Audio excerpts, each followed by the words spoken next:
कुचल सकते हैं, कानून को कुचल सकते हैं, उन्हें देर नहीं लगेगी कि एक बार वो संविधान को भी कुचल देंगे।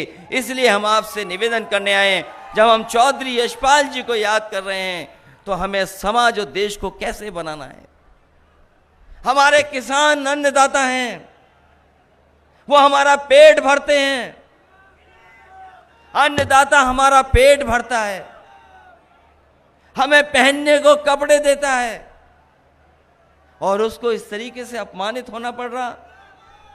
क्या क्या नहीं कहा जा रहा किसान भाइयों, आपको मवाली कहा जा रहा, इनका बस चले तो आतंकवादी कह दें आपको। न जाने कितनी बार अपमानित होना पड़ा है, लेकिन हम अपने किसानों को बधाई देना चाहते हैं।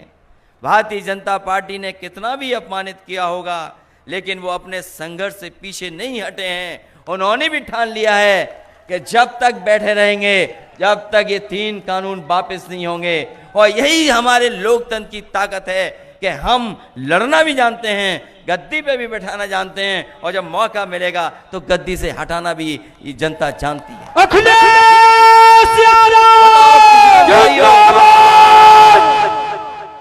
किसान भाइयों बताओ, हमें और आपको तो वादा किया गया था कि आय दोगुनी हो जाएगी, हम जो पैदावार करेंगे उसकी आय दोगुनी होगी। पिछले चुनाव में एक वादा किया गया कि आय दोगुनी किसानों की होगी। आज हिसाब किताब लगाओ किसान भाइयों, उनके बेटों, यहां किसान भी हैं, उनके बेटे भी हैं, हिसाब किताब लगाओ, बताओ हिसाब किताब में हम लोग कहां खड़े हैं, कहां खड़े हैं हम लोग हिसाब किताब में। कौन सी चीज महंगी नहीं हो गई। अभी तो हमारे गन्ने का हिसाब नहीं मांगा है, गन्ने का बकाया है किसानों का, लेकिन हमारे मुख्यमंत्री कहते हैं किसानों को भुगतान हमने लाखों करोड़ रुपए कर दिया है, और गन्ना न बोया करें क्योंकि डायबिटीज हो जाती है उससे। हमारे ऐसे मुख्यमंत्री हैं, वो भुगतान तो बता रहे हैं कि इतना भुगतान हो गया, लेकिन हमारे गन्ने के किसान भाई जानते हैं कि अभी भी 4000 करोड़ से ज्यादा किसानों के गन्ने का बकाया है। खेतों में गन्ना खड़ा, पिछले साल का भुगतान नहीं। यहां धान नहीं होता, कम धान होता है, लेकिन जिस इलाके में गाड़ी से कुचला गया किसानों को, वो धान का इलाका है। धान की कीमत क्या सरकार ने तय की? 1000 रुपया कुंटल नहीं बेच पा रहा हमारा किसान, 1000 रुपया भी नहीं बिक रहा किसान का। गन्ने का भुगतान नहीं, धान का कीमत नहीं। और सहारनपुर वाले जानते होंगे, बताओ पेट्रोल 100 रुपए पार कर गया कि नहीं कर गया पार? 100 रुपए पार। ये सरकार रही तो पेट्रोल डीजल नीचे नहीं जाएगा, आसमान छू जाएगा। अभी तो 100 पहुंचाया है, थोड़े दिनों बाद 100 से ऊपर पहुंचा देंगे। हमारे बुजुर्ग इशारा कर रहे 2 उंगली से 200 पहुंचा देंगे। बताओ, आय दोगुनी का वादा किया जिन्होंने,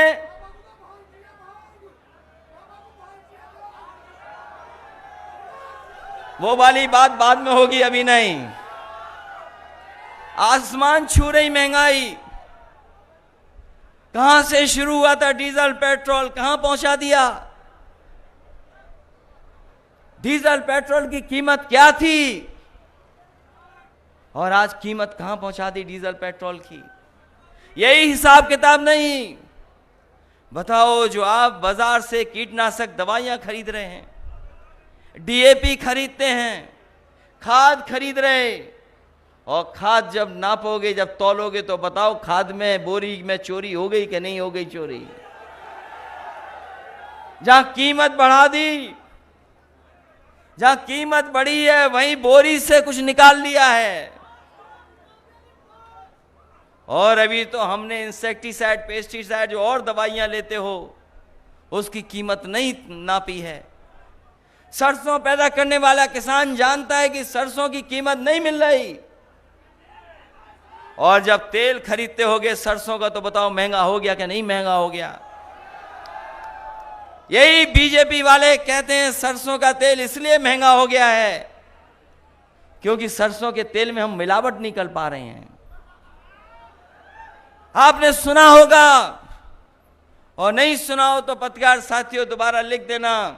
भारतीय जनता पार्टी के मंत्री जी ने कहा, उनसे पूछा कि आज सरसों के तेल की कीमत क्यों बढ़ गई?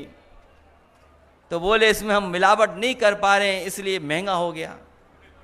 बताओ बीजेपी वालों, तुम्हारा ये तर्क है? ये तर्क तुम्हारा? कह रहे थे कि हम अर्थव्यवस्था को कहां पहुंचा देंगे। दिल्ली वाले कह रहे थे 5 ट्रिलियन डॉलर इकोनॉमी की। हम लोग तो गिनती नहीं कर सकते, हिसाब किताब नहीं लगा सकते 5 ट्रिलियन डॉलर की। और हमारे उत्तर प्रदेश के मुख्यमंत्री वैसे ही नकल कर लेते हैं। अगर दिल्ली वाले 5 ट्रिलियन डॉलर इकोनॉमी की बात कर रहे हैं तो उत्तर प्रदेश वाले हमारे कह दे रहे हैं कि हम भी 1 ट्रिलियन डॉलर इकोनॉमी पहुंचा देंगे। 1 ट्रिलियन डॉलर। और अभी तो बिजली का हिसाब नहीं मांगा हम लोगों ने। बताओ जनता हमारी बैठी है, किसान भाई हैं, बिजली के मीटर भी लग गए और मीटर भी तेज भागने लगा और बिल भी कितना देना पड़ रहा है बताओ आपको। बिल, बिजली का बिल बढ़ा दिया, देना पड़ रहा है ज्यादा। अगर इन चीजों का हिसाब किताब लगाओ तो क्या किसान भाइयों 500 रुपए आपका सम्मान है? आप हिसाब किताब लगाओ इन चीजों का। क्या 500 रुपया महीना जो आपको मिल रहा है वो कोई सम्मान है आपका? ये सम्मान नहीं दे रहे हैं।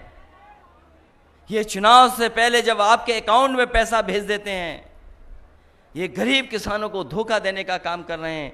क्योंकि अकाउंट में जब पैसा आ जाता तो हमारा किसान भाई सोचता है चलो कुछ तो आ गया, कुछ तो हमारी मदद हो गई। ये धोखा दे रहे हैं। जब आप अपने पूरे साल का हिसाब किताब लगाओगे तो आप महसूस करोगे कि आपके साथ धोखा देने का काम भारतीय जनता पार्टी कर रही है। धोखा है। और जिस समय गरीबों को सबसे ज्यादा जरूरत थी, जिस समय गरीबों को सबसे ज्यादा जरूरत थी, उस समय भारतीय जनता पार्टी के लोगों ने हमारी गरीब जनता को अनाज छोड़ दिया। कैसे भूल जाओगे कोरोना? कैसे भूलोगे? बीमारी आई, लोगों ने अच्छा इंतजाम किया। सरकारें मदद करती नहीं गरीबों की, लेकिन ये सरकार ऐसी थी जिसने लाठी भी मारी और हमारी जनता को अनाथ भी छोड़ दिया। न जाने कितने लोगों की जान चली गई, न दवाई दे पाए, न अस्पताल में बेड दे पाए और न ही ऑक्सीजन का सिलेंडर दे पाए। लोग अपने आप भागते रहे। कोई सिलेंडर के लिए भाग रहा था, कोई अस्पताल में भर्ती कराने के लिए भाग रहा था, कोई लाइन लगा करके अस्पतालों में दवाई के लिए भाग रहा था। इस भारतीय जनता पार्टी ने गरीबों को अनाज छोड़ने का काम किया। न जाने कितने लोगों की जान चली गई, जाने चली गई, कोई परवाह सरकार ने नहीं की। और याद कीजिए वो तस्वीरें, आपने, हमने सबने तस्वीरें देखी। हमारे देश का इतना अपमान कोई नहीं कर सकता था जितना भारतीय जनता पार्टी ने कोरोना के समय पर किया। हमारे गरीब लोगों के लिए दाह संस्कार के लिए लकड़ी नहीं दे पाए, और अगर कहीं दाह संस्कार हो भी रहा था, लोग जान न जाएं, उसको छिपाने के लिए टीन शेड लगाने का काम इसी सरकार के मुख्यमंत्री जी ने करने का काम किया। इससे ज्यादा दुख की बात क्या हो सकती है कि हमारे गरीबों का भी सम्मान से दाह संस्कार ये सरकार नहीं करा पाई। और मां गंगा जिसको हम और आप पवित्र मानते हैं, बताओ कितनी लाशें बह रही थी उसमें। चाहे वो गाजीपुर हो, बक्सर हो, बनारस के आसपास हो, इलाहाबाद हो, उन्नाव हो, कन्नौज हो, गंगा के किनारे लाशें बह रही थी। जब बीजेपी से पूछा कि ये लाशें कैसे बह रही हैं, तो बीजेपी के लोग कहते हैं कि उत्तर प्रदेश की नहीं हैं, ये बिहार से सब बह करके आ रही हैं। इतना बड़ा झूठ कोई नहीं बोल सकता है। कभी गंगा नहीं उल्टी बह सकती, ये यमुना का पानी जो ऊपर से बहता नीचे चला जाता है, बताओ कोई हमें बता दो बुजुर्ग, कोई चीज नीचे से ऊपर कैसे आ जाएगी? कभी कोई चीज ऊपर से नीचे नहीं, ऊपर से नीचे तो बह सकती है, लेकिन नीचे से ऊपर कैसे आएगी कोई चीज हमें बता दो। जब भारतीय जनता पार्टी से पूछा कि ये लाशें कहाँ से आ गईं, तो कहते हैं कि यूपी की लाशें नहीं हैं, ये सब बिहार से उल्टी बह करके आ गईं। जो लोग लाश पर झूठ बोल सकते हैं, गरीब को अनाथ छोड़ सकते हैं, चुनाव आएगा तो न जाने क्या कर देंगे, क्योंकि वो जानते हैं भारतीय जनता पार्टी के लोग इस बार जनता तैयार है भारतीय जनता पार्टी का सफाया करने के लिए। इसलिए सहारनपुर के लोगों, हम आपसे निवेदन और अपील करने आए हैं। ये चुनाव कोई छोटा चुनाव नहीं होने जा रहा है, ये छोटा चुनाव नहीं है, ये बहुत बड़ा चुनाव है, देश की तकदीर का चुनाव है, नौजवानों तुम्हारे भविष्य का चुनाव है, किसान भाइयों आपका चुनाव है। इन्होंने जो फैसले लिए हैं वो बड़े बड़े सेठ लोगों के लिए फैसले लिए हैं। याद करो वो नोटबंदी 2017 की, हम कहते कहते थक गए कि ये रुपया काला सफेद नहीं होता, ये रुपया काला सफेद नहीं होता। हम समाजवादी लोग कहते कहते थक गए, रुपया काला सफेद नहीं होता, कोई चीज सफेद और काली होती वो तो हमारा आपका लेन देन काला सफेद होता है। बताओ काला धन कहां खत्म हो गया, कहां भ्रष्टाचार खत्म हो गया? अरे गरीब भाइयों, आपने तो देखा होगा, कभी फंस गए होगे मोटरसाइकिल लेकर के, तो बताओ भ्रष्टाचार खत्म हो गया क्या? अच्छी खासी 100 नंबर गाड़ी बनाई थी, 100 नंबर हमने पुलिस के लिए 100 नंबर बनाई थी। हमारे बाबा मुख्यमंत्री नाम बदल देते हैं, 100 का 112 कर दिया। बताओ 100 से 112 में कौन सी पुलिस बदल गई? ये हमारे पुलिस के लोग भी जानते हैं कि सरकार जाने वाली है, इसीलिए मुस्कुरा रही है सब। और नहीं मानते हो अकेले में पूछ लेना, ये सब जानते हैं। 100 से 112 कर दिया। अभी मामला हुआ यहां पर, नाम बदलने में हमारे मुख्यमंत्री का कोई मुकाबला नहीं है। सहारनपुर के लोगों, अगर कोई पत्रकार साथी यहां से जाए लखनऊ मुख्यमंत्री जी से मिलने, तो जरूरी नहीं जिस नाम से मिल के आएगा वही नाम बचा रहेगा। अगर मुख्यमंत्री जी के पास गए तो नाम बदल देंगे। ये नाम बदलने वाले, रंग बदलने वाले लोग, धोखा देने वाले लोग, इतिहास बदलने का नाम करते हैं ये लोग, इतिहास। अभी आपने देखा होगा बगल में, बताओ बगल में देखा कि नहीं देखा?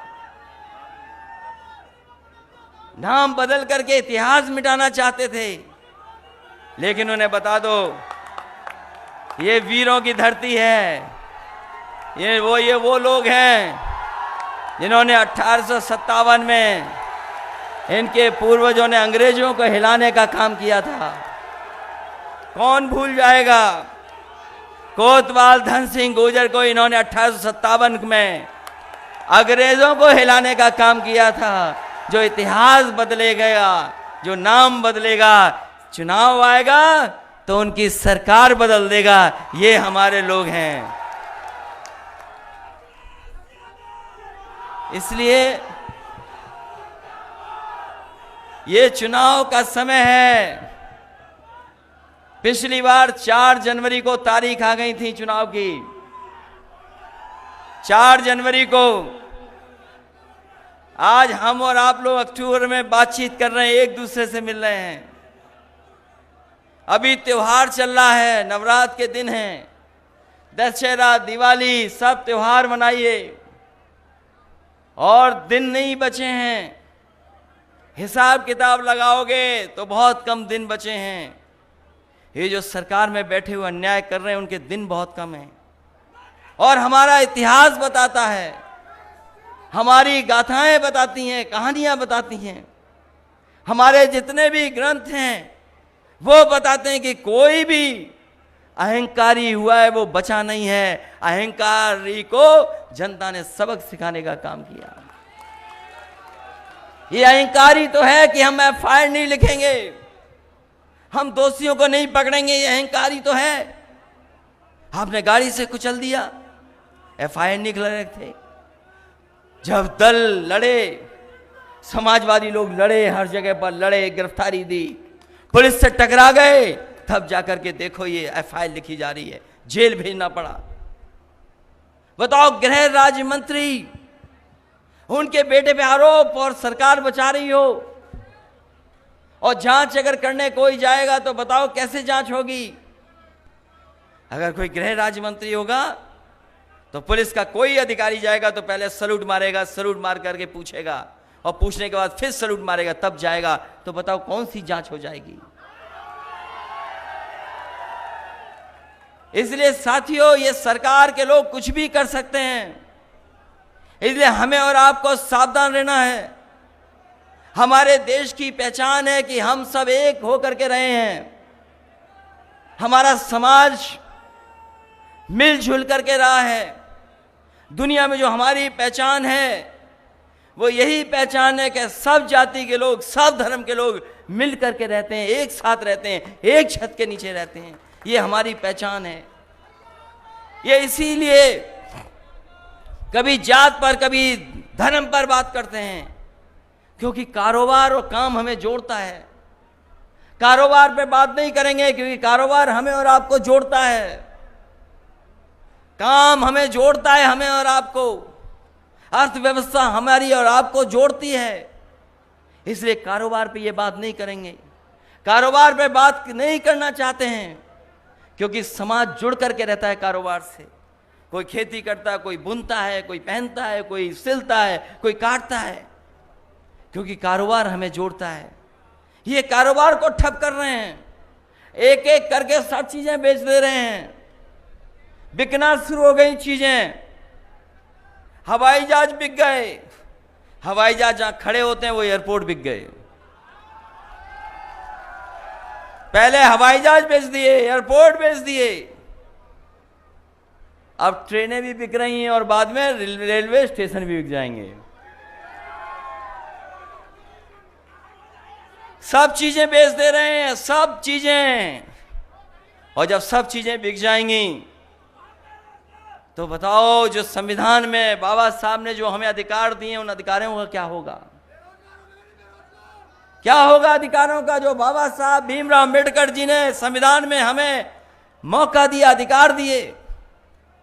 ये चीजें जब बिक जाएंगी तो कोई नहीं हमें सम्मान देगा, कोई स्थान नहीं देगा। कोई सोच सकता था कि हवाई जहाज बिक जाएंगे, एयरपोर्ट बिक जाएंगे, पानी का जहाज जहां खड़ा होता है वो सब बिक गया।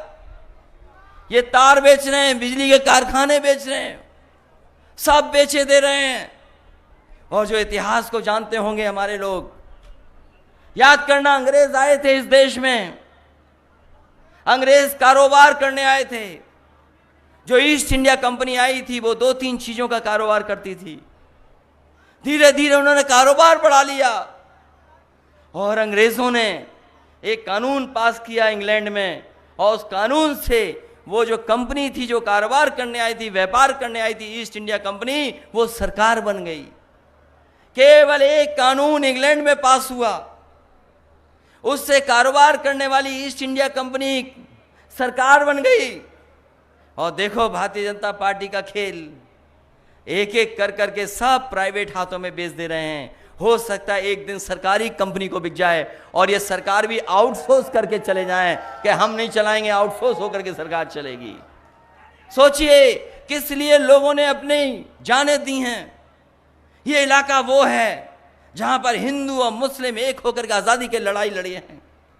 अगर तोपों से भी उड़ा दिया गया तो आजादी के दीवानों ने आजादी के लिए संघर्ष नहीं कम किया। यहाँ के नौजवान अपनी जान पर खेल गए और उस समय देश को आजादी दिलाने के लिए लड़ते रहे।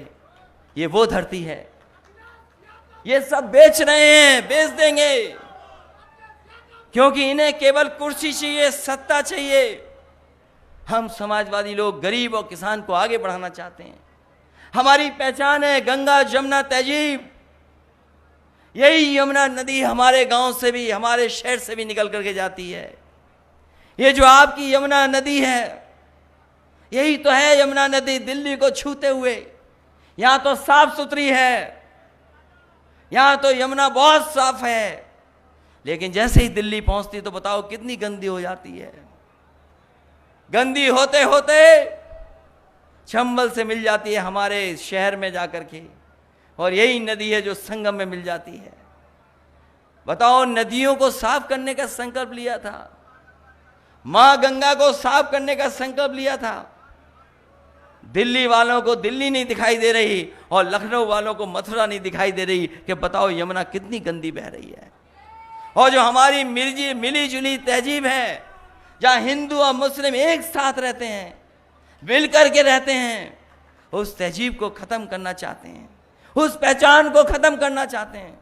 लेकिन हम बधाई देंगे अपने किसानों को कि किसानों के आंदोलन से किसान एक हो गया। न वो हिंदू समझा न मुसलमान समझा, वो कह रहा है कि हम किसान पहले हैं, उसके बाद तय कर लेंगे कि हम क्या हैं। एक साथ से लड़ रहे हैं, एक साथ से लड़ रहे हैं, एक साथ से लड़ रहे हैं। बताओ, यही तो इलाका है जो चौधरी साहब को किसान के नाम से जानता है।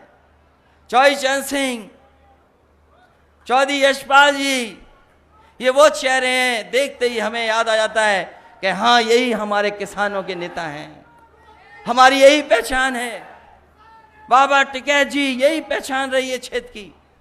इसलिए आज हम आपसे जब चौधरी यशपाल जी याद कर रहे हैं, हम सब मिलकर के याद कर रहे हैं, तो हमें सोचना चाहिए कि आने वाले समय में हमारे प्रदेश का भविष्य कैसा हो, भविष्य कैसा हो। जो धुआं उड़ा करके सरकार चला रहा हो, उसके हाथ में रहेगी सरकार। सोचो कभी जो धुआं उड़ा करके सरकार चला रहे हो, धुआं उड़ा करके सरकार चलाते हो। बताओ, प्रदेश में क्या किया आपने नाम बदलने के अलावा? क्या कर रहे हो? कौन सा विकास किया है? क्या विकास किया है? यही देवबंद को होकर के मुजफ्फरनगर और सहारनपुर की सड़क समाजवादियों ने बनाई। चमचमाती सड़क है, फ्लाईओवर चमचाता चले जाओ। कौन सा सब स्टेशन बनाया है बताओ? बिजली केवल महंगी की है, बिजली महंगी की है इन्होंने। और हमारे मुख्यमंत्री जी बिजली को इसलिए नहीं ध्यान देते हैं, बिजली पे इसलिए नहीं ध्यान देते हैं कि उनके प्लांटों के नाम नहीं कह सकते वो। हमारे पत्रकार साथी बहुत पूछते हैं हमसे, कभी कभी एक सवाल पूछते हैं कि कई बार जो भारतीय जनता पार्टी वाले कहते हैं, जिसमें इन्होंने कहा कि अपने पिताजी को वो इस नाम से बुलाते क्यों नहीं हैं। उसी पे हमने उनसे कहा कि बताओ, बिजली का कारखाने का कभी नाम लोगे कि नहीं लोगे? और हम आज भी कहते हैं, यहां पर पत्रकार साथियों कह करके जा रहा हूं, जब मुख्यमंत्री जी आए तो उनसे कहना कि प्लांट का नाम बता दो, 3x660 super critical thermal plant. अगर एक बार कह दें, वो पता नहीं क्यों नहीं कहते हैं 3x660 super critical thermal plant. हमें नहीं पता क्यों नहीं कहते हैं। जब कह नहीं पाते तो बिजली कैसे बनाएंगे? जो कहेंगे वही तो करेंगे। इसलिए इनसे सावधान रहना, इन लोगों से। बोलो, सावधान रहोगे कि नहीं रहोगे आप लोग? आपको सावधान रहना पड़ेगा। और हमने सुना है कि बड़े मुख्यमंत्री हट रहे हैं बगल में। आपके बगल में तीसरे मुख्यमंत्री आ गए हैं, तीसरे मुख्यमंत्री हैं बगल में। उत्तराखंड पीछे होगा ना, बहुत दूरी नहीं है। हम तो कहेंगे उत्तराखंड का भला चाहते हो तो इन मुख्यमंत्री का ट्रांसफर यहीं कर दो, जिस प्रदेश से आए उसी प्रदेश में वापस भेज दो। वो दूसरों को कह रहे हैं एनआरआई, हम तो कह रहे हैं 3 बार हटे मुख्यमंत्री, चौथे हमारे प्रदेश से ले लो। इसलिए साथियों, सहारनपुर में हम लोग लोकसभा चुनाव में भी आए थे। और उस समय हम लोग को आपने आशीर्वाद दिया था, उस समय आशीर्वाद मिला था, आपके सारपुर आसपास सीटें जीत गए थे। वो लड़ाई बहुत बड़ी थी, बहुत अलग लड़ाई थी। हम लोग बीजेपी को रोकना चाहते थे, सपा बसपा का अलायंस किया, हमें कोई भी जोखिम उठाना पड़ा होगा, कोई घाटा स्वीकार करना पड़ा होगा, हमने स्वीकार किया, लेकिन हम बीजेपी को रोकना चाहते थे। और आज भी हम कह के जा रहे हैं, ये हमारी और आपकी और समाजवादियों की जिम्मेदारी है। पहले आपकी भी जिम्मेदारी है, हमारी जिम्मेदारी भी है कि इस बीजेपी को रोकना है। अगर नहीं रोक पाए तो जैसे किसान को कुचल दिया, उसी तरीके से संविधान को ये लोग कुचल देंगे। अगर 2019 में रोक लेते किसान भाइयों, अगर 2019 में रोक लेते हम लोग, तो ये 3 काले कानून नहीं आते। ये 3 काले कानून इसलिए आए क्योंकि उत्तर प्रदेश से ज्यादा जीत गए ये लोग, ये ज्यादा जीत गए उत्तर प्रदेश से। पहले भी सरकार यहीं से बनी इनकी, पिछली बार भी बनी इनकी, और हम तो एक ही जानते हैं नियम दुनिया का, जो जहां से आएगा वहीं से निकाला जाएगा। अगर यूपी से घुसे बीजेपी के लोग तो यूपी से ही निकाले जाएंगे। इसलिए हमारी, आपकी, सबकी जिम्मेदारी है। किसान भाइयों, सोचना तुम्हारी आय दोगुनी हुई कि नहीं हुई। हमारे नौजवानों, तुम्हारा भविष्य चिंता का है, तुम्हारे भविष्य में कुछ नहीं, आगे नौकरी रोजगार है नहीं। बताओ नौकरी रोजगार कैसे मिलेंगे? दुनिया के दूसरे देश में हैं, वहां के नौजवान अपना सपना देखते हैं, कोई ना कोई सपना ऐसा देखते हैं, उसके लिए काम करते हैं, मेहनत करते हैं और अपनी हासिल करने का काम करते हैं, उन पे मौके मिलते हैं। लेकिन जिस तरह की सरकार चल रही है उद्योगपतियों के सारे पर, हमारे नौजवानों को कोई मौका नहीं मिल रहा है। हमारे नौजवान जिनमें काबिलियत है, जो मेहनत कर सकते हैं, जो संघर्ष कर सकते हैं, जो दिन रात पढ़ सकते हैं, उनको कोई मौका नहीं मिल रहा है, कोई भविष्य नहीं। ये दुनिया की चीजें दिखाते हैं कि हम $5 ट्रिलियन इकोनॉमी कर देंगे, हम इतनी बड़ी इकोनॉमी कर देंगे। ये बताओ, जब आपने विज्ञापन दिया तो विज्ञापन में अमेरिका की फोटो चोरी करके ले आए, आप फैक्ट्री की चोरी ले आए, कलकत्ता का फ्लाईओवर ले आए। अरे हमारा फ्लाईओवर लगा देते, अगर मुजफ्फरनगर से लेके लगे देवन होकर के जो जाता है फ्लाईओवर, उसी की तस्वीर लगा देते तो शायद कोई मान जाता कि उत्तर प्रदेश का विकास है। मैं जानता हूं यहां पर लखनऊ जाने के लिए बहुत समय लगता है। मुझे याद है जब समाजवादी सरकार बनी थी, 12 से 17 एक्सप्रेसवे समाजवादी सरकार ने बनवाया था, सबसे पहला उद्घाटन भी किया था। नोएडा से लेकर के आगरा वाला पहले साइकिल से उद्घाटन किया, फिर सरकार बनने के बाद उद्घाटन कर दिया। इसलिए आपसे कह करके जा रहा हूं, मुझे याद है जब कैराना का चुनाव हम जीते थे, आपने और हमें आरएलडी ने मिलकर के चुनाव जीतने का काम किया था। हमने अपना प्रत्याशी उन्हें दे दिया, उनका चुनाव चिन्ह रख लिया। बीजेपी वाले बोले ये कौन सा गठबंधन है? हमने कहा ये चमत्कारी गठबंधन है। और याद करो कैराना में समाजवादी पार्टी और आरएलडी तुरंत जीत गई थी, ये चुनाव जीत गए थे।